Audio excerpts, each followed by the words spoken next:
हा आहे दुधी भोपळा. मी काप केले आहे 2 आणि आता याच्यामधल्या बिया काढायच्या आहे.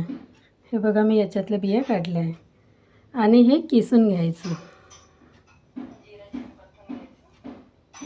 याचे छोटे छोटे काप करून घेतले आणि मोठा असल्यामुळे किसता नाहीत म्हणून.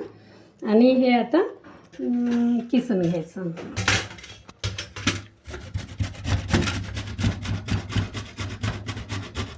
ते किसून झालेलं आहे आणि ह्या दुधातून पाणी निघते.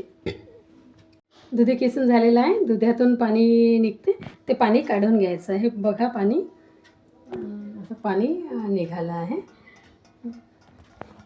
दुधाचे वडे करायचे आहे. ते साहित्य: दुधाचा किस, पाणी काढलं आहे थोडं, तांदळाचं पीठ, 2 तेवढीच वाटी दुधाचा किस आहे, 1 वाटी तांदळाचं पीठ, जिरं, ओवा, तीळ, लसूण अद्रक पेस्ट, मीठ, किंचित हळद, कढीपत्त्याचे काप करून घेतलेले आहे आणि हिरवी मिरची बारीक करून घेतली आहे थोडी आणि कोथिंबीर बारीक करून घेतलेलं आहे.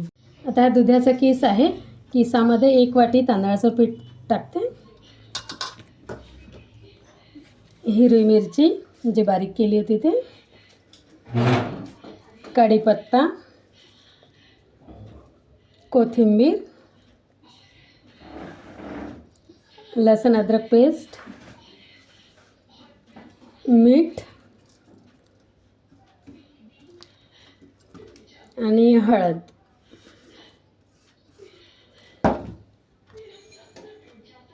जिरं, ओवा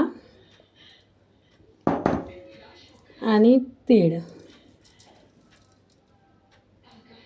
हे सर्व एकत्र करून गोळा तयार करायचा. थोडं पीठ कमी जास्त करू शकता आपल्या आवडीनुसार. आता आपण तेल तापवायला घेऊया.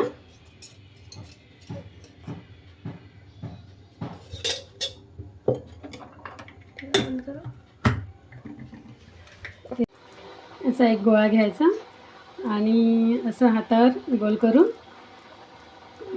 छान असं वडा थापून घ्यायचा.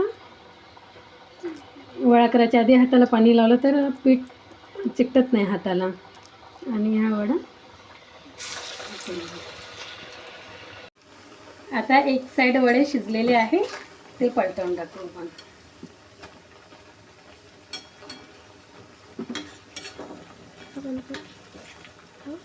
आणि थोडा वेळ पुन्हा आता एक साईड शिजू द्यायचं. आता वड्याचे पलटवून दुसऱ्या साईडने पण छान शिजून झालेले आहे. ते आता थोडा वेळ असेच फिरवते आणि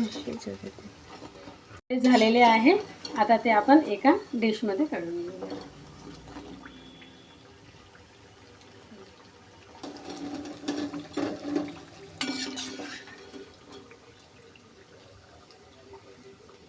आपले दुधी भोपळ्याचे वडे तयार झालेले आहे. मस्त खा, स्वस्त राहा, मुलांची काळजी घ्या, आई वडिलांची पण.